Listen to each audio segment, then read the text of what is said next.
Psalm 91, verses 9 and 10. Because you have made the Lord, who is my refuge, even the Most High, your dwelling place. No evil shall befall you, nor shall any plague come near your dwelling, your house. Here, the main primary condition is repeated for all the promises made in Psalm 91, which is to dwell in the shelter of the Most High, to make out of the Most High Himself our dwelling. Well, who understands that you must be at home with God, to make God your dwelling, to be at home with Him, to make choices through Him, guided by Him, like someone who lives with a person.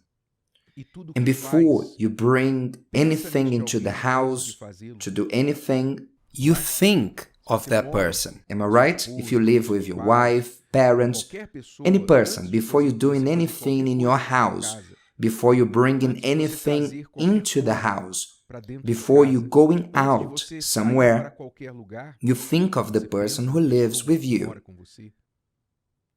So those who treat God this way, those who live in this family environment where you talk to Him all the time, you don't need to be on your knees holding hands to speak to God, but you are in constant contact with God because your mind is connected with Him, like a mobile phone that is connected to the internet signal.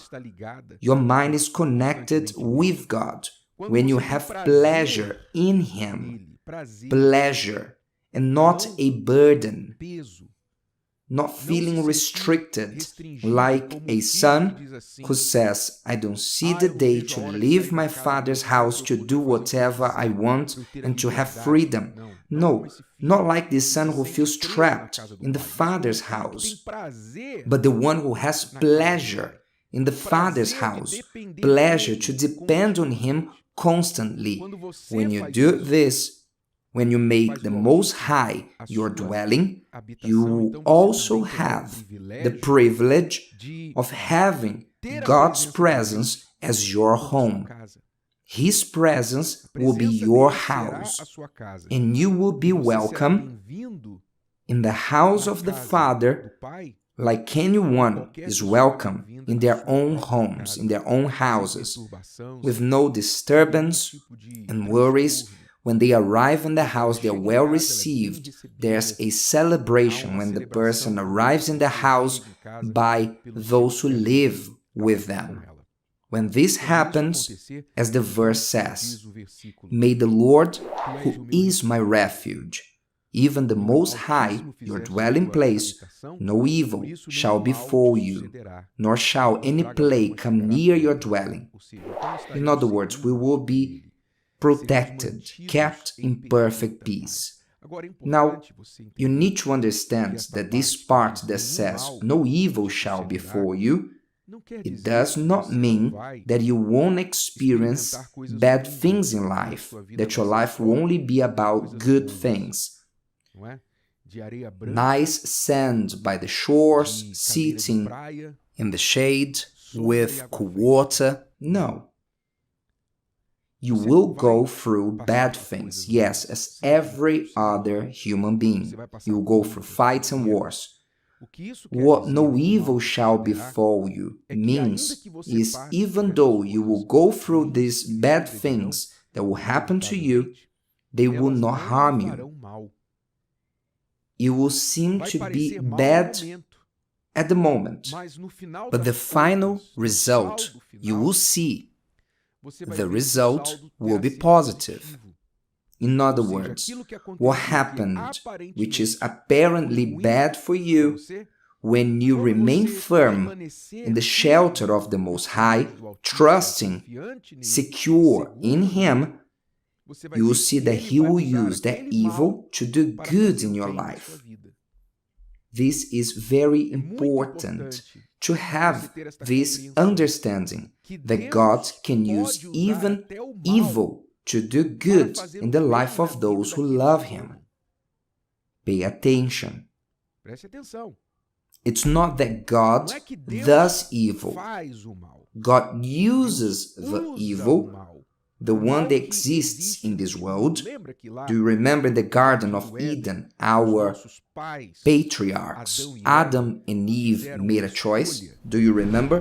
When the serpent told them, eat of the tree, eat out of this tree, because when you eat of it, you will know good and evil. Do you remember? And then they ate. So people know evil today. It's not because God wanted that. God didn't want human beings to know evil, but the human being didn't want. What can we do? It's not my fault. When I arrive in heaven, I'll have a serious conversation with Adam and Eve. I think not only me, but all of us, we will have a conversation. I can imagine the queue. I imagine the queue to talk to Adam and Eve when we arrive in heaven. I have nothing to do with this, but we are heirs of this bad choice they made. They desired to know evil. So, we know evil now. Evil is in the world. Evil exists, and it is in the world. So God cannot avoid evil to happen to us as a result of our choice, and because we are inserted in this world, that most times we rather choose the will of evil than God's. So God cannot avoid evil to happen, bad things to happen, but He can use even the evil to do good to those who love Him. And we see numerous examples of this. Even King David experienced this in his life. That what was supposed to be evil, God used for good. All the persecution he went through in the hands of King Saul served for him to prepare himself as a leader, to know the deserts, to prepare himself to be the next king.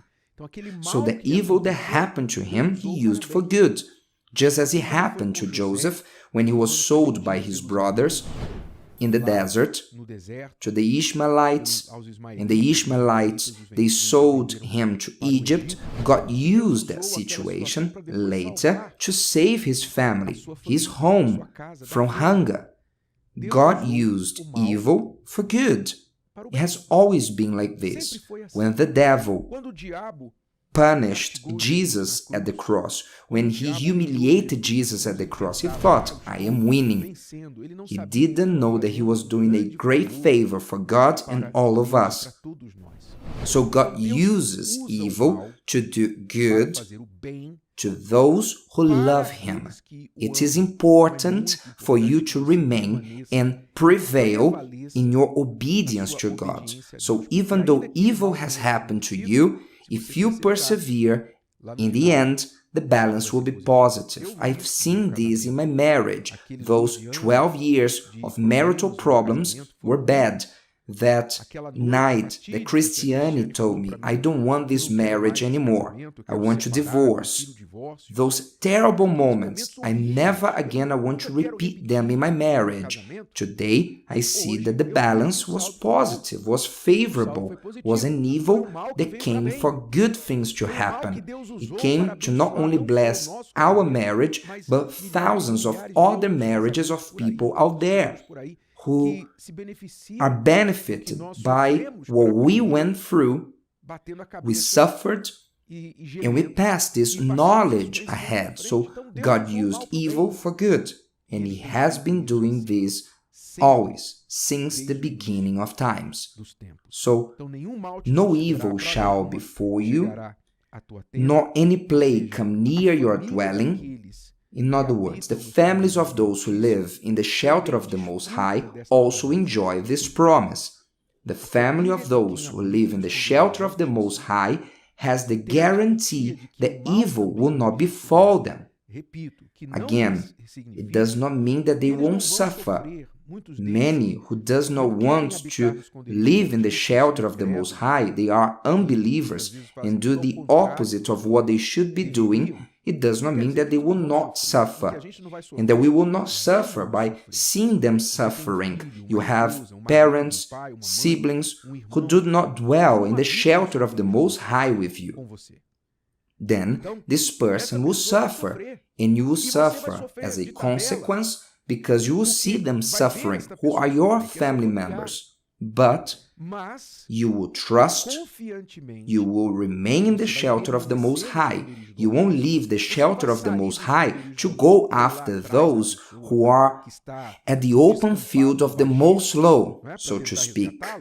To rescue them, you will remain in the shelter of the Most High and allow God to fulfill His promise. And you will say, Lord, I am at your dwelling. And my family members don't believe in you, don't serve you, don't obey your word.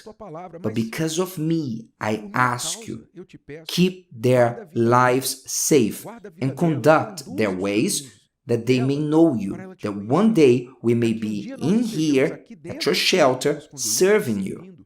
This is the faith of those who dwell in the shelter of the Most High, that your family will also be protected, waiting for the day that the promise will be fulfilled, that they will come to this shelter. Keep this with you, and that your effort is not to be looking at those out there, crying for your family members. Instead of crying for your family members, make your best effort for you to live constantly in the shelter of the Most High, because the rest is no longer your responsibility.